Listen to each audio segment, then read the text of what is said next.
Hi everyone, I hope all of you are doing well. So today we are going to start another unit of our syllabus, that is stereochemistry. Stereochemistry हमारे पास एक ऐसी unit है जिसके direct questions जो concepts हम यहाँ पढ़ेंगे उनसे तो आएंगे ही आएंगे, एज वेल इस यूनिट की जो एप्लीकेशंस हैं वो आपको थ्रू आउट द केमिस्ट्री देखने को मिलती हैं, स्पेशली इन ऑर्गेनिक केमिस्ट्री, क्योंकि स्टीरियोकेमिस्ट्री का हमारे पास जो मोटिव है वो मोटिव क्या है कि कोई भी कंपाउंड अपने 3 डायमेंशन में कैसे एग्जिस्ट करता है, स्पेस में कैसे एग्जिस्ट करता है, वो चीज़ को जानना ही स्टीरियोकेमिस्ट्री है। अब एक बहुत सिंपल से एग्जांपल मैं आपको देती हूँ। आप किसी इंसान से बिल्कुल लाइव मिलके गए, आमने सामने मिलके गए, और एक आपने उसकी फ़ोटो देखी।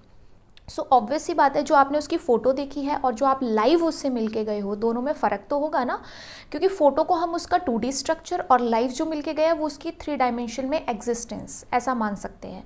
तो जब किसी भी मॉलिक्यूल को हम वाइट बोर्ड पे या पेपर पे लिखते हैं तो वो हमें सिर्फ 2 डायमेंशंस में नज़र आता है, ठीक है, बट वो मॉलिक्यूल एक्चुअल में स्पेस में कैसे प्रेजेंट होगा तीनों डायमेंशंस में, ये चीज़ को अगर हमें स्टडी करना है तो हमें किस टॉपिक को पढ़ना पड़ता है? स्टीरियोकेमिस्ट्री को, ठीक है। तो ये टॉपिक थोड़ा इमेजिनेशन के साथ रहेगा हमारे पास कि चीज़ों को आप जैसे बताया जा रहा है वैसे इमेजिन कर पा रहे हो या नहीं, और बहुत ईजी वे में हम यहाँ पे चीज़ों को सबको करेंगे, टॉपिक्स को करेंगे, सो कोई दिक्कत भी नहीं आएगी, ठीक है। स्टार्ट करते हैं स्टीरियोकेमिस्ट्री में। अच्छा, टॉपिक्स अपने पास क्या रहेंगे वो थोड़ा सा मैं आपको क्लैरिफाई कर देती हूँ कि इस यूनिट के अंडर हम क्या क्या चीज़ें पढ़ेंगे। स्टीरियोकेमिस्ट्री के अंडर सबसे पहले तो हम रिप्रेजेंटेशंस की बात करेंगे, जिसके बारे में थोड़ा सा आइडिया मैं जीओसी में भी दे चुकी हूँ कार्बन से रिलेटेड। सो उनको हम यहाँ पे कम्प्लीटली एक बार फिर से देखेंगे, क्योंकि स्टार्ट रिप्रेजेंटेशन से ही होगा कि किसी मॉलिक्यूल को रिप्रेजेंट कैसे किया जाता है in its 3D structure. After that हमारे पास बात आएगी एसिमेट्रिक सेंटर की, क्योंकि सारी बातें वहीं से स्टार्ट होने वाली है। कायरलिटी की, कायरलिटी के साथ कंसेप्ट आएगा मिरर इमेजेस का। फिर मिरर इमेजेस हमारे पास कैसे चेक किए जाते हैं, सुपर इम्पोजिबल है, नॉन सुपर इम्पोजिबल है, वो सब हम सीखेंगे। आफ्टर दैट हमारे पास, क्योंकि ये मिरर इमेज वाला कंसेप्ट जो है ना आगे बहुत सारे टॉपिक्स को लेके जाने वाला है, इसलिए इंपॉर्टेंट है। आफ्टर दैट हमारे पास है कन्फिग्रेशंस का। कन्फिग्रेशन में हमारे पास DL नॉमेनक्लेचर भी रहेगा, RS नॉमेनक्लेचर भी रहेगा, और RS नॉमेनक्लेचर से क्वेश्चंस आते हैं डायरेक्ट, ठीक है, कहीं पे भी ज़रूरत पड़ जाती है तो इंपॉर्टेंट है। तो वो CIP रूल के अकॉर्डिंग हम प्रायोरिटी एंड ऑल फिक्स करेंगे, ठीक है, ये सब चीज़ें हमारे पास रहेंगी। देन इनैंशियोमर्स, डायस्टीरियोमर्स, उनकी फिजिकल केमिकल प्रॉपर्टीज़ या फिर चेकआउट कैसे करते हैं, एंड कन्फर्मेशंस, है ना, स्टेबिलिटी हमारे पास की एसाइक्लिक सिस्टम की, साइक्लिक सिस्टम की कौन कौन सी कन्फर्मेशंस बनती हैं। जैसे आप कहते हो कि साइक्लोहेक्सेन की चेयर फॉर्म बनती है which is more stable, boat form is less stable. तो ये सब चीज़ें हमारे पास शुरू से एंड तक सब कवर किया जाएगा, ठीक है। सो स्टार्ट करते हैं हम सबसे पहले किसके साथ? रिप्रेजेंटेशंस के साथ। और रही बात एप्लीकेशंस की, तो वो जब जैसे कोई भी टॉपिक करोगे आप, रिएक्शन मैकेनिज्म ही है या कोई और रिएजेंट्स वाला पार्ट है, नेमिंग रिएक्शन है, तो वहाँ पे हम बताते हैं कि अटैक अबव से हो रहा है, बिलो से हो रहा है, क्यों हो रहा है, ऑर्बिटल्स कैसे हैं। तो वहाँ सब जगह ये जो कंसेप्ट हम यहाँ सीखते जाएंगे उन सब की एप्लीकेशन मिलेगी ही मिलेगी, ठीक है। तो अच्छे से इस टॉपिक को क्लियर कर लेना है, कोई डाउट नहीं रखना है, ठीक है। रिप्रेजेंटेशंस हमारे पास क्या होती हैं? रिप्रेजेंटेशंस हम क्या कहते हैं? That it is a way through which 3D structure of any molecule is represented on 2D surface। यानी रिप्रेजेंटेशंस एक्चुअली है क्या? किसी भी तरीके से जब हम किसी मॉलिक्यूल के 3 डायमेंशनल स्ट्रक्चर को, जो उसका स्पेस में एक्चुअल स्ट्रक्चर है, उस स्ट्रक्चर को जब 2D सरफेस पे, चाहे ये वाइट बोर्ड है, चाहे आपके पास जो पेपर है, नोटबुक है, ये 2D सरफेस पे जब हम उनको रिप्रेजेंट करेंगे, जिस तरीके से रिप्रेजेंट करेंगे उन्हीं को हम कहते हैं रिप्रेजेंटेशंस, ठीक है। और ये रिप्रेजेंटेशन के जो हमारे पास टाइप्स हैं जनरली, ये हमें यहाँ 4 तरह के मिलते हैं। आपके पास पहली है वेज रिप्रेजेंटेशन, जिसे वेज डैश रिप्रेजेंटेशन भी कहा जाता है। ठीक है, वेज रिप्रेजेंटेशन भी कह देते हैं, वेज डैश भी कह देते हैं। उसके बाद हमारे पास एक रिप्रेजेंटेशन है फिशर रिप्रेजेंटेशन। आफ्टर दैट हमारे पास है एक सॉ हॉर्स रिप्रेजेंटेशन। ऑलरेडी मैं डिस्कस कर चुकी हूँ इस चीज़ को, ठीक है। And next one is Newman projection या न्यूमैन रिप्रेजेंटेशन। अब ये जो हमारे पास यहाँ पे रिप्रेजेंटेशन है, इनके बारे में मैंने आपको ये चीज़ ज़रूर बताई थी कि हमारे पास क्या क्या कंपोनेंट्स रहते हैं हर रिप्रेजेंटेशन में, जिससे वो मिलके एक फॉर्म बनाते हैं। वेज डैश में क्या क्या रहता है, फिशर में क्या, सॉ हॉर्स में क्या, न्यूमैन में क्या। बट उसके साथ एक चीज़ जो सबसे ज़्यादा इंपॉर्टेंट है वो ये कि जो ऑब्जर्वर है, जो इन मॉलिक्यूल्स को देख रहा है, वो किस एंगल से देखता है, उसके लिए क्या चीज़ें उसके पास हैं, क्या उससे दूर हैं।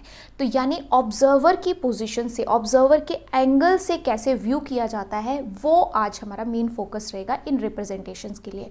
क्योंकि इनसे आप रूबरू पहले हो चुके हो, इनका इंट्रोडक्शन आप पहले देख चुके हो, बट इनको हम किस एंगल से देखते हैं वो चीज़ यहाँ पे जानना ज़रूरी है, ठीक है। तो सबसे पहले हम स्टार्ट किससे करेंगे, वेज डैश रिप्रेजेंटेशन से ही स्टार्ट करेंगे, ठीक है। वेज डैश रिप्रेजेंटेशन में जैसे आपको मैंने बताया था, हमें ये तीन कंपोनेंट देखने को मिलते हैं। एक स्ट्रेट लाइन होती है, एक सॉलिड लाइन होती है और एक ब्रोकन लाइन होती है। स्ट्रेट लाइन का मतलब होता है ऑन द प्लेन, जो सॉलिड लाइन है उसका मतलब होता है अबव द प्लेन, और जो आपके पास ब्रोकन लाइन होती है उसका मतलब होता है बिलो द प्लेन। या फिर हम ऑब्जर्वर की रिस्पेक्ट में बोलें तो हम इसे कहते हैं towards the observer, sorry this is on the plane, on the plane ही रहेगी ये दोनों तरफ, है ना। जो अबव द प्लेन है this is towards the observer, and जो हमारे पास ब्रोकन है it is away from the observer.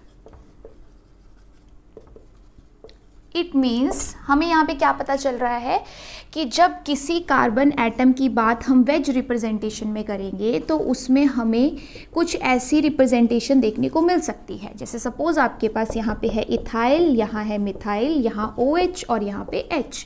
तो हम क्या कहते हैं वेज रिप्रेजेंटेशन में कि ये जो कार्बन है, अगर ये कार्बन इस बोर्ड पे प्रेजेंट है, क्योंकि हम इस बोर्ड को इस वक्त प्लेन मान रहे हैं, तो इथाइल भी इसी बोर्ड पे लेफ्ट साइड है, मिथाइल भी इसी बोर्ड पे राइट साइड है, ठीक है।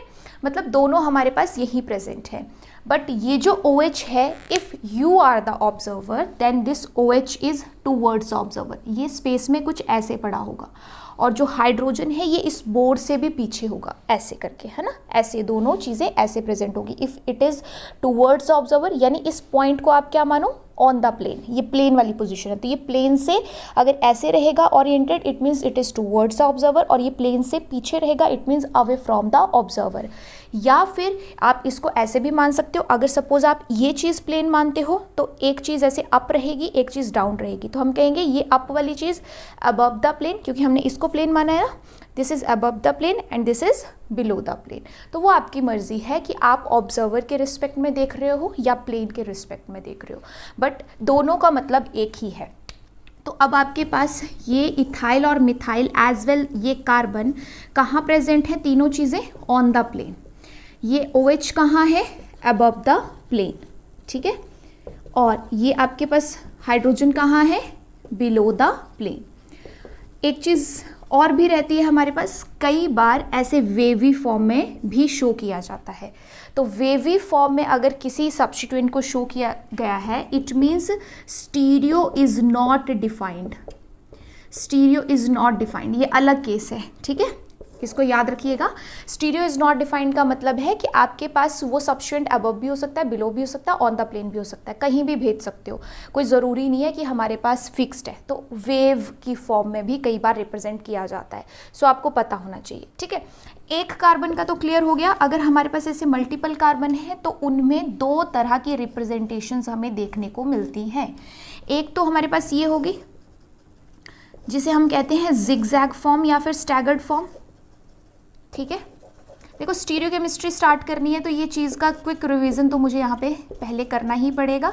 अगर ये चीज़ मैंने यहाँ नहीं करवाई तो आगे बहुत सारी चीज़ों में फिर कन्फ्यूज़न हो सकता है, आपको GOC वाली लेक्चर को ओपन करना पड़ सकता है। दैट्स वाई मैं यहाँ पे क्विक रिवीजन ज़रूर करवाऊंगी इन रिप्रेजेंटेशंस का।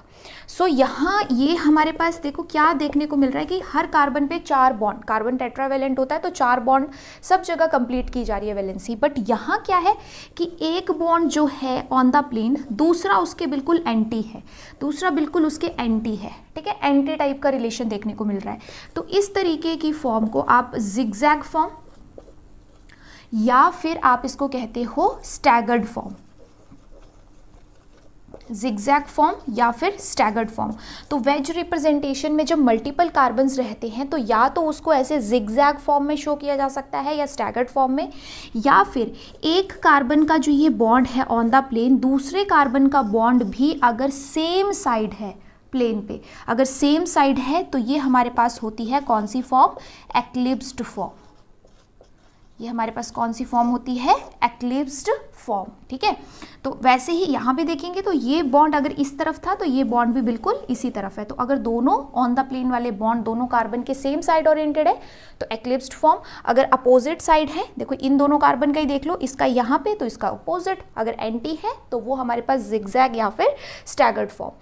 फ़र्क क्या होता है, फ़र्क इसमें ये है कि ये कार्बन भी ऑन द प्लेन है, ये कार्बन भी ऑन द प्लेन है, बट ये हमारे पास ऐसे एक माउंटेन की तरह बन रहा है। तो जो इस कार्बन का प्लेन होगा वो और जो इस कार्बन का प्लेन होगा वो डिफरेंट है। ये इस प्लेन पे है, ये इस प्लेन पे है, ठीक है दोनों ऑन द प्लेन ही, बट अगर एक माउंटेन की तरह हम इसे एज्यूम करके चले तो माउंटेन की जो पीक होती है उसका प्लेन अलग है और जो उसका फुट वाला एरिया है उसका प्लेन अलग है, ऐसा देखने को मिलता है। बट जब एक्लिप्स्ड फॉर्म है तो इस कार्बन का प्लेन और इस कार्बन का प्लेन बिल्कुल सेम है, क्योंकि दोनों कार्बन सेम है ना। तो अगर इसके लिए ये वाला प्लेन यूज़ कर रहे हैं तो इस कार्बन के लिए भी यही प्लेन यूज़ किया जाता है। ये डिफरेंस ज़रूर पता होना चाहिए कि यहाँ पे टूवर्ड्स और अवे है, यहाँ भी टूवर्ड्स और अवे है, बट ये टॉप वाले कार्बन पे है, ये बिलो वाले कार्बन पे है। तो इन कार्बन्स को भी एक स्पेशल नेम दिया गया है। वो नेम क्या है, जो आपके पास ये टॉप वाले कार्बन होते हैं, ठीक है, ये टॉप वाले जो आपके पास कार्बन होते हैं, इन कार्बन्स को हम कहते हैं एलिवेटेड कार्बन, एलिवेटेड कार्बन। और जो हमारे पास यहाँ पे डाउन में दिए हैं इन्हें हम कहते हैं डिप्रेस्ड कार्बन।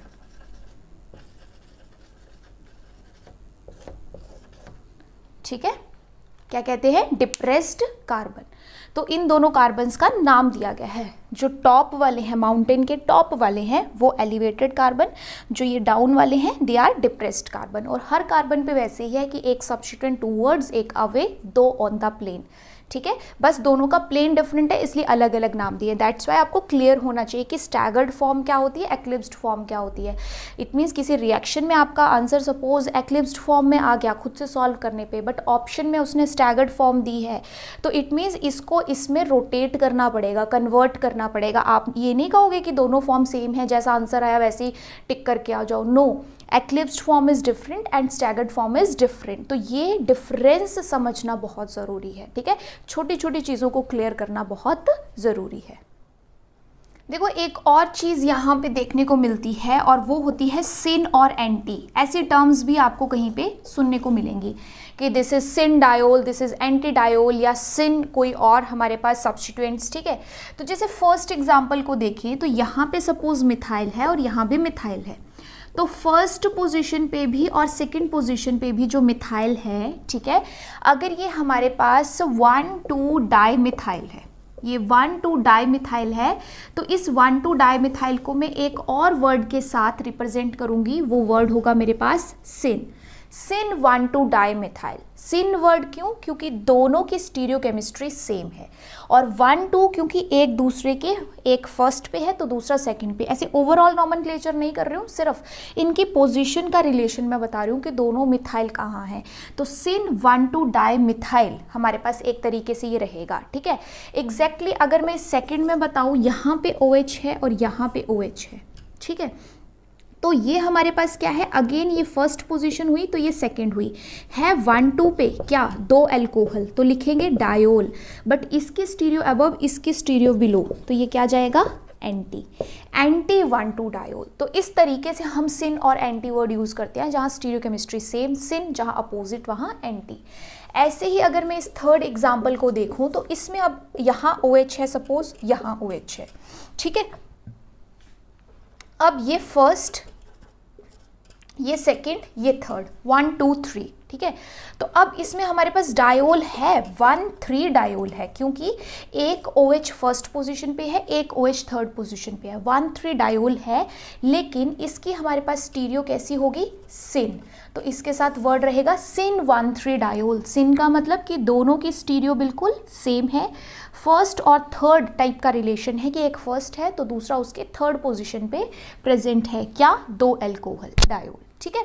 वैसे अगर यहाँ पे भी सपोज OH ही होता तो सेम, हमारे पास ये 1 3 ही है, 1 2 3, सो 1 3 डायोल, 1 3 डायोल, फर्स्ट पे अल्कोहल, थर्ड पे अल्कोहल, बट दोनों की स्टीरियो हमारे पास कैसी है, अपोजिट। दैट्स वाई क्या लिखेंगे हम, एंटी, एंटी 1 3 डायोल, ठीक है। सिन नहीं है, क्या है, एंटी, फर्स्ट और थर्ड पोजीशन पे अल्कोहल, एंटी 1 3 डायोल। सो वेज रिप्रेजेंटेशन के साथ आपको ये टर्म्स भी सुनने को मिल सकती है, जिसका क्लियरली मतलब है कि जिन दो ग्रुप्स की बात कर रहा है, अगर उनकी स्टीरियो सेम तो सिन, अगर उनकी स्टीरियो अपोजिट तो एंटी, ठीक है।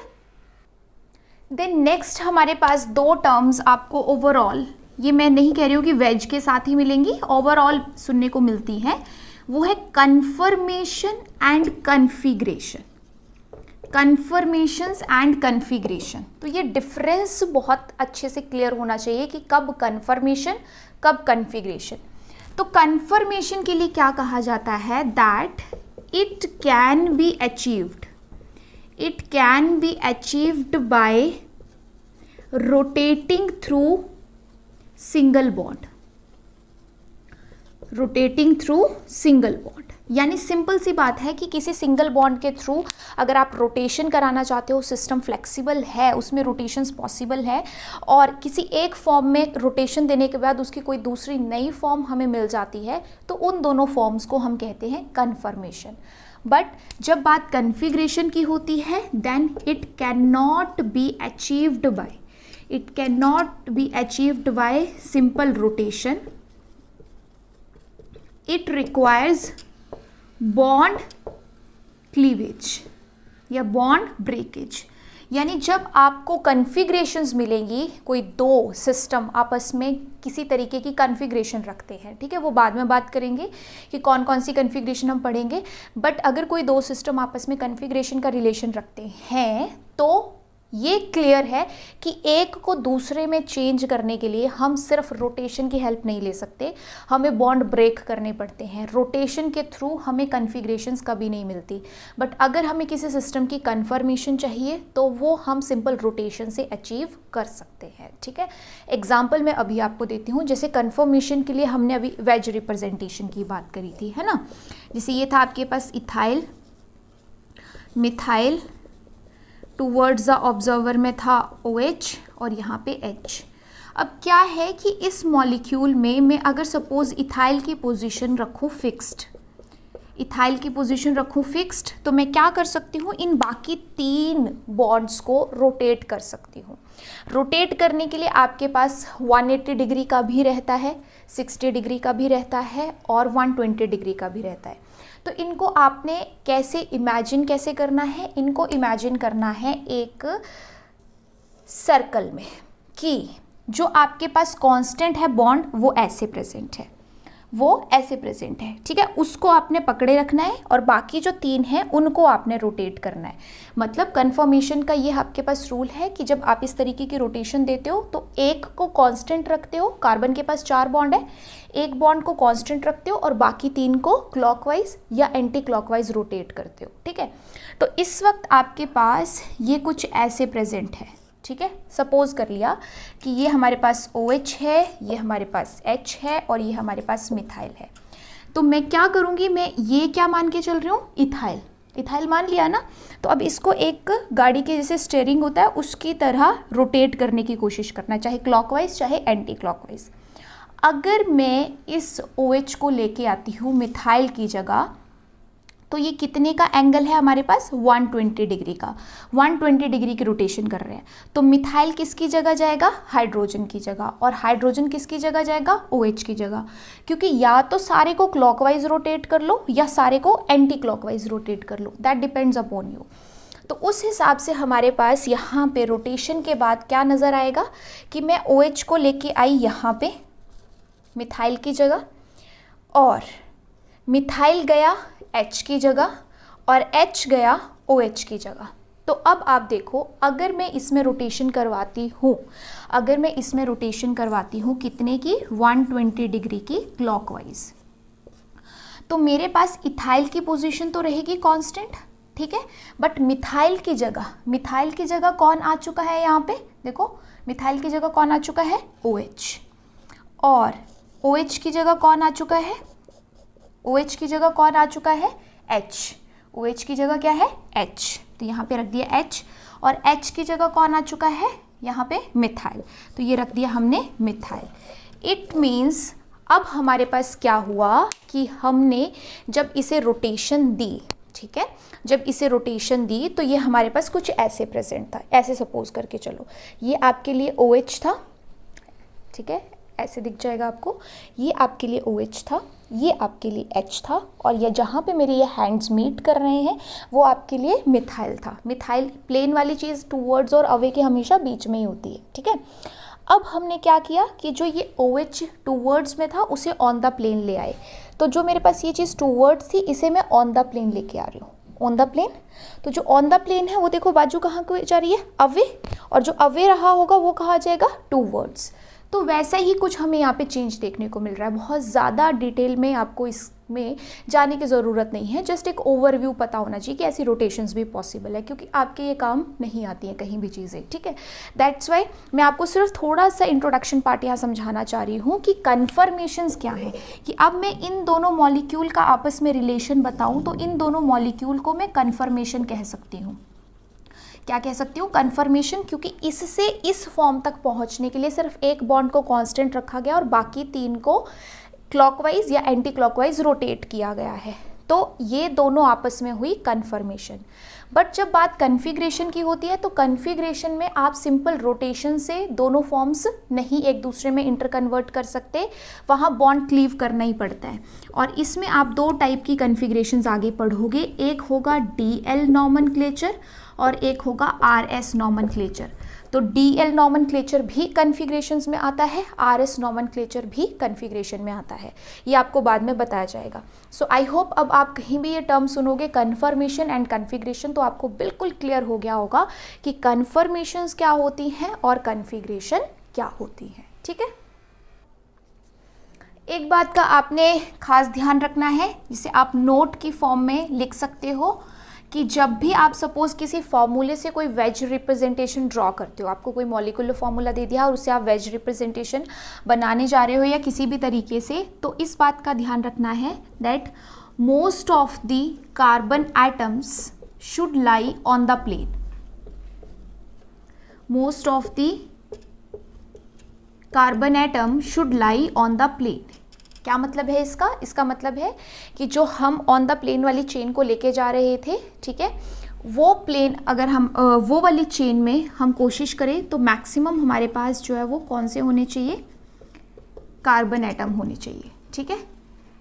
मतलब एक सिंपल सी बात है कि सपोज आपके पास ऐसे है, ठीक है, मिथाइल, देन CH2CH3, ये कार्बन है ना, ये OH और ये H, और एक आपके पास ऐसी फॉर्म है कि इसमें CH2CH3 टूवर्ड्स या अवे में कहीं पे प्रेजेंट है, यहाँ पे है इथाइल और यहाँ पे है यहाँ है मिथाइल और यहाँ है OH। तो इन दोनों में पूछा जाए कि कौन सी फॉर्म बेटर रिप्रेजेंट करने के लिए है या ज़्यादा स्टेबल है, सो वो फर्स्ट वन होगी। क्यों, क्योंकि इसमें 1 2 3 4 कार्बन एटम प्लेन पे प्रेजेंट है, बट इसमें 1 and 2 जस्ट 2। दैट्स वाई मैंने कहा था that most of the carbon atom should lie on the plane. जब प्लेन पे रहते हैं ज़्यादा से ज़्यादा कार्बन एटम्स तो वो बढ़िया रिप्रेजेंटेशन मानी जाती है। और दूसरी बात मैंने आपको जैसे अभी स्टैगर्ड फॉर्म या जिगजैग फॉर्म भी बताई और एक्लिप्स्ड फॉर्म भी बताई, अगर उनमें स्टेबिलिटी का कहीं पे कंसेप्ट आता है तो ये बात का ध्यान रखिएगा दैट स्टैगर्ड फॉर्म और zigzag form is much more stable than the eclipsed form, ठीक है, तो ये तो बात होगी हमारे पास किसकी, वेज रिप्रेजेंटेशन की। ठीक है, अब वेज रिप्रेजेंटेशन के अलावा हमारे पास जो और रिप्रेजेंटेशंस आती हैं उनको भी हम डिस्कस कर लेते हैं। तो सेकंड हम बात करेंगे सॉ हॉर्स रिप्रेजेंटेशन की। सॉ हॉर्स रिप्रेजेंटेशन, ठीक है, सॉ हॉर्स रिप्रेजेंटेशन के लिए अगर आपको ध्यान में होगा तो मैंने क्या बताया था, 2 एलिमेंट यूज होते हैं। 2 एलिमेंट कौन कौन से, एक आपके पास इरेक्ट वाई अल्फ़ाबेट जैसे लिखते हैं बिल्कुल सीधा करके, और दूसरा आपके पास इन्वर्टेड वाई, यानी उसी वाई अल्फ़ाबेट को आपने उल्टा कर देना है। ठीक है, ऐसे था, अब अपोजिट कर देना है। ठीक है, तो इन्हीं 2 कंपोनेंट से मिलके सॉ हॉर्स रिप्रेजेंटेशंस बनती हैं। कैसे, एक आपके पास अगर इरेक्ट वाई है तो दूसरा भी इरेक्ट वाई है, एक आपके पास इरेक्ट वाई है तो दूसरा इन्वर्टेड वाई है, तीसरे में यहाँ पहले वाला इरेक्ट था ना, अब पहले वाला इन्वर्टेड होगा और दूसरे वाला इरेक्ट होगा, और डी जिसमें दोनों ही इन्वर्टेड होंगे, दोनों ही इन्वर्टेड होंगे, उल्टे वाले वाई होंगे। तो इस तरीके के 4 फॉर्म्स, 4 वेज रहते हैं सॉ हॉर्स रिप्रेजेंटेशन में। सॉ हॉर्स रिप्रेजेंटेशन में तो हम 4 तरीके से रिप्रेजेंट करते हैं। ठीक है, और बहुत सिंपल कॉम्बिनेशन है, 2 वाई दिए हैं, दोनों अप दोनों डाउन, या दोनों इरेक्ट दोनों इन्वर्टेड, पहले वाला इरेक्ट दूसरा इन्वर्टेड, पहले वाला इन्वर्टेड दूसरा इरेक्ट, सिंपल। अब इसमें हमारे पास ये वाई है ना इस तरीके से। सो यहाँ क्या होता है कि ऑब्जर्वर को, बिकॉज इसी के जैसे मिलता जुलता हमारे पास न्यूमैन प्रोजेक्शन भी आता है, बट उसमें और इसमें फ़र्क क्या है कि न्यूमैन प्रोजेक्शन में हमारे पास ये जो कार्बन कार्बन के बीच का बॉन्ड होता है ये नज़र नहीं आता, जबकि सॉ हॉर्स में क्या होता है कि ऑब्जर्वर जिस एंगल से देख रहा होता है उसको कार्बन कार्बन बॉन्ड नज़र आता है। अच्छा, एक चीज़ और नोट करने वाली है कि वेज रिप्रेजेंटेशन जैसे आपने पढ़ी तो वहाँ पे सिंगल कार्बन था, वहाँ पे भी हमने रिप्रेजेंट किया, सिंगल से ज़्यादा मल्टीपल कार्बन्स थे तब भी हमने रिप्रेजेंट किया। बट यहाँ पे एक लिमिटेशन समझ लो, या एक रूल है कि हम इसे सिंगल कार्बन एटम के साथ रिप्रेजेंट नहीं कर सकते, can not be represented with single carbon atom, because यहाँ पे हमें मिनिमम 2 कार्बन्स तो चाहिए। बाकी अगर एक्स्ट्रा कार्बन रहते हैं तो उनको हम एज सब्स्टिट्यूएंट पुट कर सकते हैं, बट इस सॉ हॉर्स रिप्रेजेंटेशंस को दिखाने के लिए हमें मिनिमम 2 कार्बन तो चाहिए। अब इसमें ये बॉन्ड हमारे लिए माना जाता है अप, ये भी अप, और ये हमारे लिए डाउन, ऐसे बनेगा ना इरेक्ट वाई, ये भी अप ये भी अप, और ये हमारे पास डाउन। ये मैं क्यों चीज़ क्लियर कर रही हूँ, बिकॉज वेज में हम towards the observer, away from the observer, या on the plane, below the plane, above the plane बोलते हैं, बट यहाँ पे हमें ये देखना है कि अप है या डाउन है। ठीक है, अगर सेकंड की बात करूँ तो ये इरेक्ट वाई है तो इसमें क्या होता है, 2 अप 1 डाउन, इन्वर्टेड में 1 अप 2 डाउन, यहाँ पे 1 अप 2 डाउन, दोनों अप 1 डाउन, क्योंकि ये आपके पास इरेक्ट वाई बन रहा है ना। और अगर लास्ट की बात करूँ जिसमें दोनों ही उल्टे वाई की फॉर्म में रखे हैं इन्वर्टेड, तो 1 अप 2 डाउन, 1 अप 2 डाउन। ठीक, सिंपल है। तो इस तरीके से हमारे पास ये सॉ हॉर्स रिप्रेजेंटेशन रहती है, जिसमें ऑब्जर्वर को कार्बन कार्बन बॉन्ड नज़र भी आता है, एज वेल ये भी ध्यान में रखना होता है कि सिंगल कार्बन के साथ इस रिप्रेजेंटेशन को हम नहीं बता सकते, मिनिमम 2 कार्बन तो चाहिए। और उसमें अगर आपके पास इरेक्ट वाई है तो 2 अप 1 डाउन, अगर इन्वर्टेड है तो 2 डाउन और 1 अप। ठीक है, यही खास बात का आपने यहाँ पे ध्यान रखना है, बाकी इसके अलावा और कुछ खास बात सॉ हॉर्स रिप्रेजेंटेशन में तो नहीं है। ठीक है, देन नेक्स्ट वन है न्यूमैन रिप्रेजेंटेशन। अब ये जो न्यूमैन रिप्रेजेंटेशन है इसमें 2 हमारे पास कंपोनेंट्स या एलिमेंट्स वही यूज होंगे जो अभी हम कर रहे थे, क्या, इरेक्ट वाई और इन्वर्टेड वाई। ये 2 एलिमेंट्स तो अभी हमारे पास वही वाले यूज़ हो रहे हैं, प्लस 2 नए एलिमेंट हैं, और वो 2 नए एलिमेंट क्या हैं, एक तो डॉट और एक circle. Dot represent front carbon, जहाँ पे भी डॉट नज़र आएगा मीन्स वो फ्रंट कार्बन के बारे में बता रहा है। फ्रंट कार्बन किसके लिए, ऑब्जर्वर के लिए। ऑब्जर्वर को वो पहले नज़र आ रहा है, जो डॉट से शो किया है वो फ्रंट है, और उसके बाद जो सर्कल से शो किया है वो हमारे पास बैक कार्बन, यानी जो ऑब्जर्वर को बाद में नज़र आएगा या जो ऑब्जर्वर से दूर होगा उसको हम सर्कल से रिप्रेजेंट करेंगे। सो बिल्कुल सिंपल है कि यहाँ भी इन्हीं दोनों कंपोनेंट से, इरेक्ट वाई और इन्वर्टेड वाई, इन्हीं दोनों कंपोनेंट्स को फ्रंट और बैक कार्बन के साथ ज्वाइन करते हुए हमें फॉर्म्स बनानी है, और यहाँ पे भी 4 ही फॉर्म्स हमारे पास बनती हैं। जैसे 100 हॉर्स में बनी वैसे फर्स्ट आपके पास ये है कि यहाँ ये जो लाइंस बिल्कुल सेंटर तक आ रही हैं, इट मीन्स ये फ्रंट कार्बन के सब्स्टिट्यूएंट हैं, और जो सब्स्टिट्यूएंट ये सर्कल पे आके रुक गए, जो सब्स्टिट्यूएंट ये सर्कल पे आके रुक गए, तो ये क्या बन रहा है आपके पास, देखो ज़रा कैसा वाई बन रहा है, इन्वर्टेड ना। तो फ्रंट आपके पास, फ्रंट वाला है इरेक्ट, बैक वाला है इन्वर्टेड। पहला केस बन गया, ठीक है। तो ये सब्स्टिट्यूएंट किसके हैं, जो सर्कल पे आके रुक गए, बैक कार्बन के। जो डॉट पे आके रुके, ये सब्स्टिट्यूएंट किसके हैं, फ्रंट कार्बन के। तो ये पहला केस बना। उसके बाद इसी का अपोजिट बना देते हैं, अब फ्रंट वाला इन्वर्टेड, बैक वाला इरेक्ट। अब फ्रंट वाला इन्वर्टेड और बैक वाला इरेक्ट, ठीक है। सेकंड केस हो गया, यानी जो आपके पास यहाँ पे ये बैक सर्कल पे आके रुक गए हैं, ये सब्स्टिट्यूएंट हैं आपके बैक कार्बन के, बैक कार्बन के साथ जुड़े हुए हैं, ठीक है। उसके बाद बात करें अगर हम थर्ड की, तो उसमें क्या हो सकता है कि पहला भी इरेक्ट और दूसरा भी इरेक्ट, पहला भी इरेक्ट और दूसरा भी इरेक्ट। तो फ्रंट बैक दोनों ही कैसे हैं, इरेक्ट वाई। और इसके अलावा एक और लास्ट केस बन सकता है जिसमें दोनों ही क्या है, इन्वर्टेड, फ्रंट भी इन्वर्टेड और बैक भी इन्वर्टेड। तो बैक वाले के सब्स्टिट्यूएंट्स जो होंगे वो ऐसे सर्कल पे आके रुक जाएंगे, है ना, उनका हमें समझना है। तो फ्रंट बैक क्या है, इन्वर्टेड। सो बिल्कुल सेम है वही जो 100 हॉर्स में आपने पढ़ा। तो जैसे 100 हॉर्स में आपने देखा कि इन्हीं दोनों कंपोनेंट से मिलके बन रहा है, फ़र्क क्या है, उसमें ऑब्जर्वर को कार्बन कार्बन बॉन्ड एग्जैक्ट नज़र आता है, यहाँ पे ऑब्जर्वर को कभी भी कार्बन कार्बन बॉन्ड नज़र नहीं आएगा। ऐसा देखने से तो हमें यही लग रहा है ना कि कार्बन 3 ही बॉन्ड बना रहा है, बट ऐसा पॉसिबल तो नहीं है। कार्बन के कितने बॉन्ड, 4 बॉन्ड बनेंगे ना। तो वो चौथा बॉन्ड ऐसा है जो कार्बन कार्बन के बीच में है, जो ऑब्जर्वर को नज़र नहीं आता, ठीक है। दैट्स वाई ये एक डिफरेंट आपके पास रिप्रेजेंटेशन मानी जाती है। अगर बिल्कुल सारी सिमिलैरिटी होती 100 हॉर्स के जैसे ही, तो इसको अलग क्यों बनाते, बात है ना। तो ये अलग इसीलिए आपके पास क्योंकि इसमें रिप्रेजेंटेशन का तरीका अलग है, ऑब्जर्वर के देखने का एंगल अलग है। इसमें कार्बन कार्बन के बीच वाला बॉन्ड कभी भी ऑब्जर्वर को नज़र नहीं आता।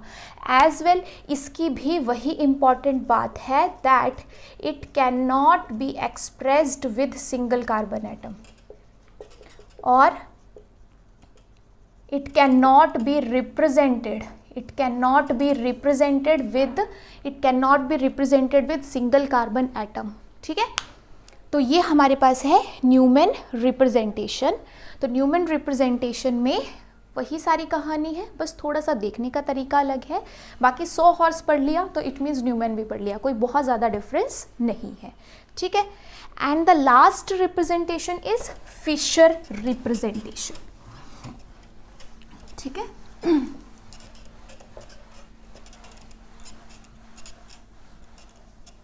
फिशर रिप्रेजेंटेशन में हमारे पास क्या होता है, देखो फिशर रिप्रेजेंटेशन, फिशर रिप्रेजेंटेशन में हमें 2 कंपोनेंट्स मिलते हैं।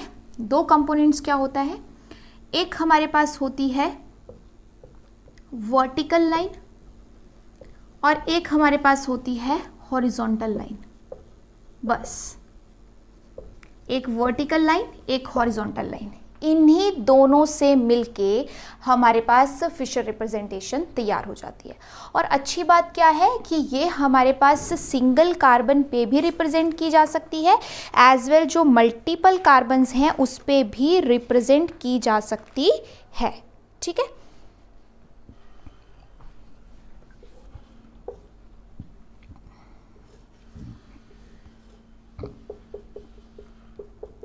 बट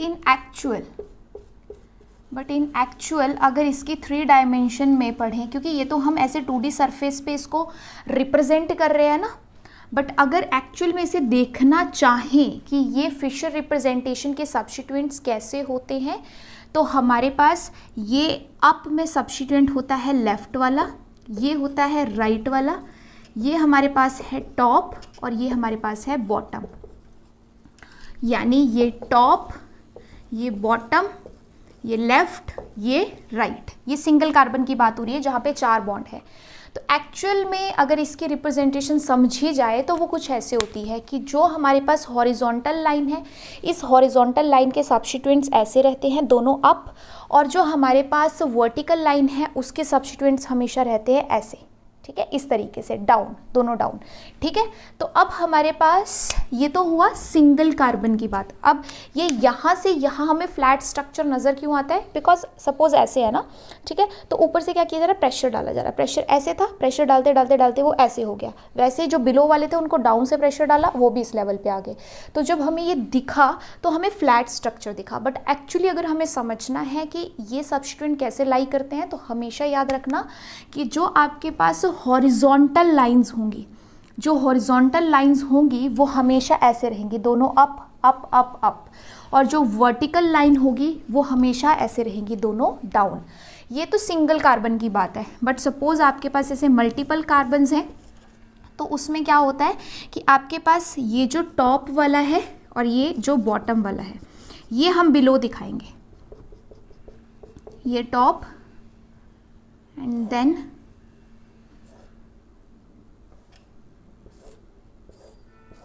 ये बॉटम। ठीक है, और इसके अलावा जो बीच के बॉन्ड हैं ये हम प्लेन पे ही दिखाएंगे, बिकॉज ऐसा तो नहीं कर सकते ना कि आधे सिस्टम को अप आधे सिस्टम को डाउन हम भेज दें।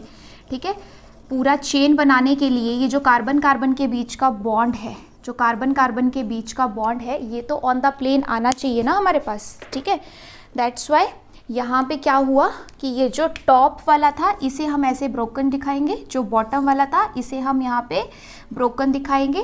बाकी जो कार्बन के बीच का बॉन्ड है वो ऑन द प्लेन रहेगा, और जो भी हॉरिजॉन्टल लाइन वाले सब्स्टिट्यूएंट्स हैं वो हमारे पास left right left right left right सारे अबव रहेंगे। तो ये फिशर रिप्रेजेंटेशन की बात है कि फिशर रिप्रेजेंटेशन हमारे पास सिंगल कार्बन के साथ भी रिप्रेजेंट किया जा सकता है और मल्टीपल कार्बन्स के साथ भी रिप्रेजेंट किया जा सकता है। ठीक है, सिंगल कार्बन में देखना है तो ऐसे कुछ देख सकते हो, मल्टीपल में इमेजिन करना है कि एक्चुअली रहता कैसे है तो ऐसे देख सकते हो, बट इन एक्चुअल रिप्रेजेंट हम ऐसे ही करते हैं फ्लैट स्ट्रक्चर से, जिसमें एक हॉरिजॉन्टल लाइन रहती है, एक वर्टिकल लाइन रहती है। ठीक है, बट कुछ रूल्स हैं हमारे पास फिशर रिप्रेजेंटेशन के लिए। जैसे मैंने आपको बताया था कि मॉलिक्यूलर फॉर्मूला अगर आपके पास है और उससे आप वेज रिप्रेजेंटेशन या कोई स्ट्रक्चर बना रहे हो, तो आप ध्यान में रखोगे कि आपके पास maximum number of carbon atom should lie on the plane. Exactly ये जो फिशर रिप्रेजेंटेशन है इसमें भी कुछ रूल्स हमारे पास है, तो वो रूल्स नोट डाउन कर लीजिए, काम आएंगे। देखो, rule number 1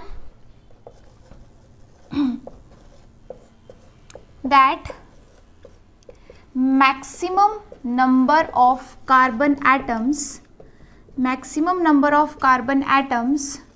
should lie on vertical line, maximum number of carbon atoms should lie on vertical line। ठीक है, जो आपके पास 2 लाइंस बताई थी ना, ये आपके पास थी हॉरिजॉन्टल लाइन और ये थी वर्टिकल लाइन। तो अगर आपको कभी डिज़ाइन करने को आएगा फिशर रिप्रेजेंटेशन में कोई भी स्ट्रक्चर, तो आप ध्यान रखोगे कि मोस्टली मैक्सिमम से मैक्सिमम जितने भी रख पाओ वो सारे कार्बन एटम आपको इस वर्टिकल लाइन में रखने हैं। ठीक है, दूसरा है most oxidised group should be on top and most reduced or less oxidized. Most reduced or less oxidized group should be on bottom. ठीक है, ये हमारे पास कहा जाता है कि most oxidised group should be on top and most reduced या less oxidised group should be on bottom. जैसे आपको एग्जांपल देती हूं मैं कार्बोहाइड्रेट्स का. कार्बोहाइड्रेट्स है, ठीक है. कार्बोहाइड्रेट्स में हम क्या करते हैं, शुगर में जो CHO पार्ट होता है उसको लिखते हैं टॉप पे, जो CH2OH होता है उसको लिखते हैं सबसे बॉटम में. ठीक है, इट मीन्स CHO हमारे पास किस टाइप का ग्रुप है, इस वक्त जितने भी यहाँ पे ग्रुप हैं उन सब में मोस्ट ऑक्सीडाइज्ड है. तो यही हमारे पास रूल हर जगह फॉलो किया जाता है फिशर रिप्रेजेंटेशन में कि जो मोस्ट ऑक्सीडाइज्ड होता है उसको टॉप पे रखा जाता है. और इन सब में हाइड्रोजन का नंबर सबसे ज़्यादा इसी के पास है ना. ठीक है, एक तरीके से बिल्कुल सिंपल तरीके से हम बोल सकते हैं CH2OH है तो इसे हम कहेंगे यहाँ पे कैसा group, most reduced group here. ठीक है, सब में कंपेयर करते हुए. तो बस इसी रूल को कार्बोहाइड्रेट्स में फॉलो किया जाता है. बाकी सब कहीं भी अगर लिखोगे फिशर रिप्रेजेंटेशन में मॉलिक्यूल को तो इस रूल को थोड़ा सा ध्यान में रखा जाता है कि जो सारे ग्रुप्स में से सबसे ज़्यादा ऑक्सीडाइज्ड होगा वो टॉप पे और जो लेस ऑक्सीडाइज्ड होगा या थोड़ा रिड्यूस्ड होगा वो बॉटम पे. ठीक है, तो फिशर रिप्रेजेंटेशन में ये रूल्स को ध्यान में रखना है. Okay, all right. सो हमारे पास जो भी रिप्रेजेंटेशंस थी, wedge dash, Fischer, then Newman and sawhorse, वो सब हमने स्टडी कर ली. उसके साथ जो पॉइंट्स एसोसिएटेड थे वो भी हमने डिस्कस कर लिए. अब जो फर्दर बहुत बेसिक सी चीज़ है, बहुत छोटी सी चीज़ है लेकिन बहुत इंपॉर्टेंट है, वो है हमारे पास एसिमेट्रिक सेंटर. सुना होगा आपने ये नाम, एसिमेट्रिक सेंटर, या फिर आप इसे दूसरा नाम जो देते हो वो है कायरल सेंटर. अच्छा, एसिमेट्री और सिमेट्री से मतलब क्या होता है? जब ये वर्ड आप सुनते हो कि एसिमेट्रिक है या सिमेट्रिक है तो दिमाग में आता क्या है आपके? एक्चुअली सिमेट्री वर्ड का मतलब होता है that distribution of mass of any object in 3 dimensions. मतलब किसी भी मॉलिक्यूल को हम सिमेट्रिकल तब बोलते हैं जब उसका जो मास होता है वो तीनों डायमेंशंस में, एक्स वाई जेड तीनों डायमेंशंस में बिल्कुल इक्वली डिस्ट्रीब्यूटेड होता है, ताकि आप उसे किसी भी एंगल से कट करो वो आपको बिल्कुल इक्वल हाफ्स में डिवाइड होके मिले. ठीक है, उसे हम कहते हैं सिमेट्रिकल मॉलिक्यूल, सिमेट्रिकल ऑब्जेक्ट. तो सिमेट्री वर्ड का मतलब कि जिस भी मॉलिक्यूल का मास तीनों डायमेंशन में इक्वली डिस्ट्रीब्यूटेड होता है, distribution of mass of any object in 3 dimension is equal. अगर सब तरफ बिल्कुल इक्वल है तब वो मॉलिक्यूल सिमेट्रिकल है. ठीक है, तो हम बात कर रहे हैं एसिमेट्रिक सेंटर की, यानी अपोजिट. इट मीन्स ऐसा सेंटर जिसके चारों तरफ सेम एनवायरनमेंट बिल्कुल ना हो, डिफरेंट एनवायरनमेंट हो. ठीक है, तो ये हम यहाँ पे कार्बन एटम्स में कैसे चेक करते हैं? यहाँ हम चेक करते हैं कि कार्बन की आपके पास हाइब्रिडाइजेशन क्या है. देखो, कार्बन एटम है, कार्बन एटम की लिमिटेड हाइब्रिडाइजेशंस मिलती हैं आपको. जीओसी में ऑलरेडी हम बता चुके हैं कौन कौन सी. एक होती है sp3, एक होती है sp2 और एक होती है sp. तो क्लियरली आपको पता होना चाहिए कि जब भी आप एसिमेट्रिक सेंटर की या कायरल सेंटर की बात कर रहे हो, sp2 हाइब्रिडाइज्ड एटम पे कभी भी कायरल सेंटर प्रेजेंट नहीं होता. sp हाइब्रिडाइज्ड एटम पे कभी भी कायरल सेंटर प्रेजेंट नहीं होता. कहाँ प्रेजेंट होता है? sp3 पे. बट इसमें भी 2 ऑप्शन बनते हैं. If all 4 bonds are different, if all 4 bonds are different, या if all 4 bonds are not different. ठीक है, एक कार्बन है जिसकी वैलेंसी है 4 बॉन्ड्स बनाने की, टेट्रावेलेंट है कह सकते हो, टेट्रावेलेंसी रहती है. तो अगर आपके पास उस टेट्रावेलेंट कार्बन के जो 4 बॉन्ड्स बन रहे हैं, चारों के चारों बॉन्ड में डिफरेंस है, एक अलग, दूसरा अलग, तीसरा अलग, चौथा अलग, तब हम कहते हैं कि यस, कायरल सेंटर प्रेजेंट है। बट अगर चारों जो बॉन्ड हैं उसमें सपोज 2 आपस में सेम है, 3 आपस में सेम है या 4 आपस में सेम है, तब फिर हम मना कर देते हैं कि वो कायरल सेंटर नहीं है। तो अब क्लियरली सिर्फ एक कंडीशन ऐसी बनती है जहां एसिमेट्रिक सेंटर प्रेजेंट होता है। तो जब भी आपको चेक करना हो कि एसिमेट्रिक सेंटर है या नहीं, कायरल सेंटर है या नहीं, आपको सिंपली क्या देखना है कि वो कार्बन sp3 हाइब्रिडाइज्ड है या नहीं। अगर sp3 है तो उसके चारों बॉन्ड्स, चारों सब्स्टिट्यूएंट डिफरेंट है या नहीं। sp3 है और चारों बॉन्ड, चारों सब्स्टिट्यूएंट अगर डिफरेंट हैं then yes it is chiral centre, it is asymmetric centre. But अगर ऐसा कुछ भी नहीं है, sp है, sp2 है या sp3 होने के बाद भी चारों बॉन्ड डिफरेंट नहीं है, तो उनमें कभी भी एसिमेट्रिक सेंटर या कायरल सेंटर देखने को नहीं मिलेगा। ठीक है, कुछ एग्जांपल्स मैं आपको यहाँ पे करवा देती हूँ जिससे आपको ज़्यादा क्लियर हो जाएगा। ठीक है,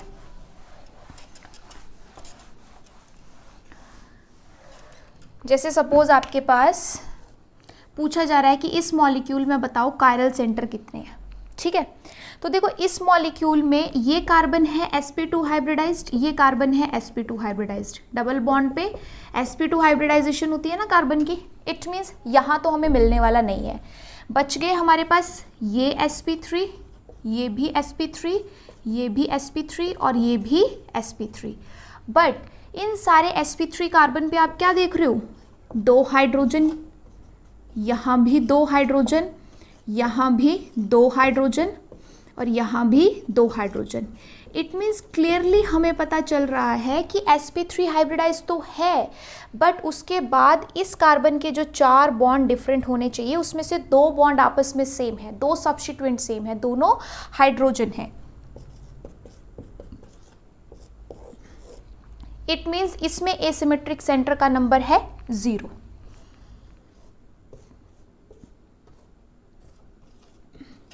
सपोज ये मॉलिक्यूल है अब आपके पास। ठीक है, इसमें देखो ये sp2 इसलिए कैंसिल हो गया, ये sp2 इसलिए कैंसिल हो गया, बच गए 4।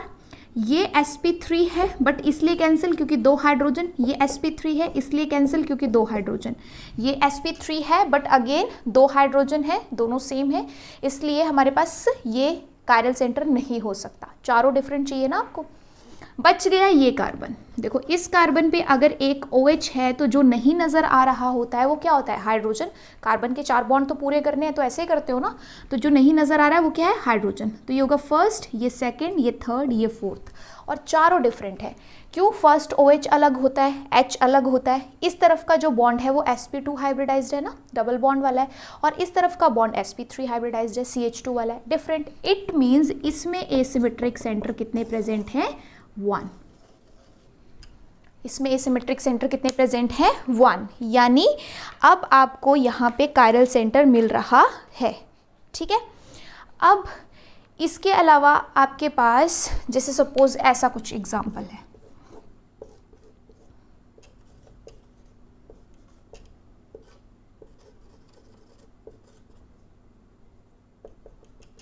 ठीक है, तो अब इसमें हमारे पास क्या है कि सारे के सारे ही sp3 हाइब्रिडाइज्ड है, ये भी, ये भी, ये भी, ये भी, ये भी, जहाँ भी सारे सिंगल बॉन्ड्स होते हैं वो आपके पास कैसे होते हैं, sp3 हाइब्रिडाइज्ड।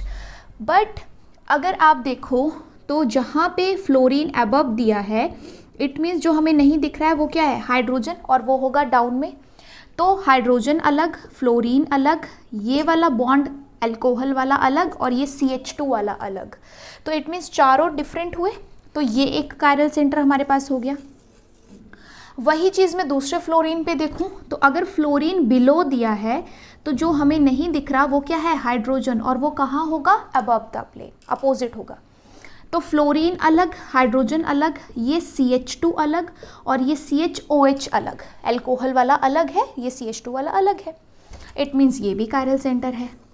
बट क्या ये OH कायरल सेंटर है, देन आंसर इज नो। तो इसमें एसिमेट्रिक सेंटर कितने हैं, सिर्फ 2, और ये OH क्यों नहीं है, देखो ध्यान से। जब आपने यहाँ पे देखा तो माना हमने कि ये आपके पास OH डिफरेंट था, हाइड्रोजन डिफरेंट था इस कार्बन के पास, बट इस तरफ भी आपके पास CF वाला कार्बन है और इस तरफ भी CF वाला कार्बन है, और उसके आगे भी सारा एनवायरनमेंट बिल्कुल सेम है।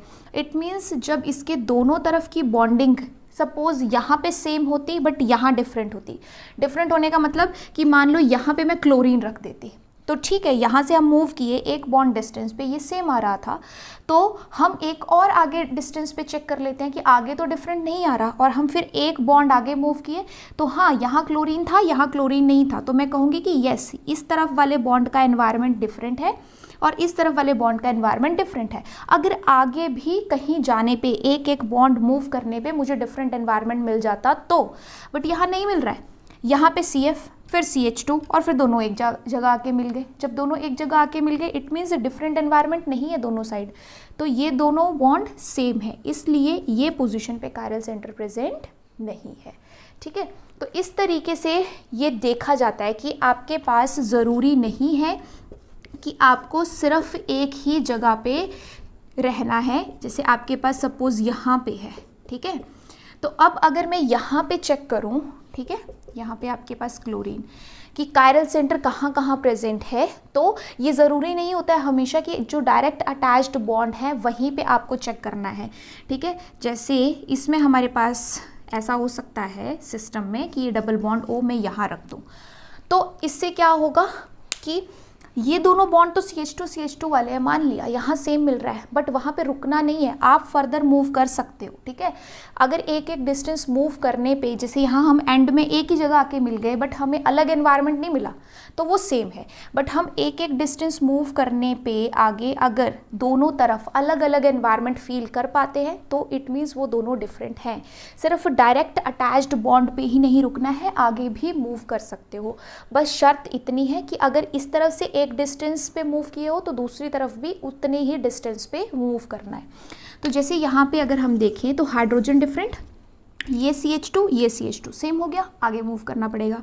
इस तरफ कार्बोनिल है एक डिस्टेंस पे और इस तरफ CH2 डिफरेंट हो गया ना, इट मीन्स ये बॉन्ड और ये बॉन्ड पे डिफरेंट है। और रही चौथी बात इस बॉन्ड की, तो ये तो सबसे डिफरेंट ही था, इसके पास क्लोरीन है, बाकी कहीं है नहीं, तो ये क्या है, कायरल सेंटर। एग्जैक्टली अगर इस कार्बन की बात करूँ तो इस कार्बन पे देखो आपके पास एक क्लोरीन, ये CH2 सेम है, आगे मूव करो, यहाँ मूव किए तो CH2, यहाँ मूव किए तो कार्बोनिल, इट मीन्स ये दोनों डिफरेंट हैं। और ये वाला कार्बन तो वैसे भी बाकियों से डिफरेंट ही था, इसलिए ये भी कायरल सेंटर है। तो यहाँ पे कितने एसिमेट्रिक सेंटर प्रेजेंट है, 2, बिकॉज ये कार्बन हो गया sp2 हाइब्रिडाइज्ड जिस पे कायरल सेंटर नहीं होता, ये sp3 है, बट हर कार्बन के पास दो हाइड्रोजन प्रेजेंट हैं, ये CH2, that's why in positions पे तो कायरल सेंटर नहीं है। सो बहुत बेसिक सा कंसेप्ट है, बट येस क्लियर होना बहुत ज़रूरी है, छोटा सा भी डाउट रहेगा तो आगे दिक्कत करेगा बड़े बड़े टॉपिक्स में। इसलिए एसिमेट्रिक सेंटर की पहचान कैसे की जाती है वो मैंने यहाँ पे बिल्कुल क्लियर कर दिया। जो RS नॉमेनक्लेचर वाला आपका टॉपिक है वो इसी बात पर डिपेंड करता है कि अगर आप कायरल सेंटर पहचान पाओगे तभी तो आगे RS कर पाओगे, अगर कायरल सेंटर और एसिमेट्रिक सेंटर ही नहीं पहचान पाए फिर RS करने में बहुत दिक्कत आएगी। ठीक है, दैट्स वाई ये छोटे छोटे टॉपिक्स को आपने अच्छे से क्लियर कर लेना है। ओके।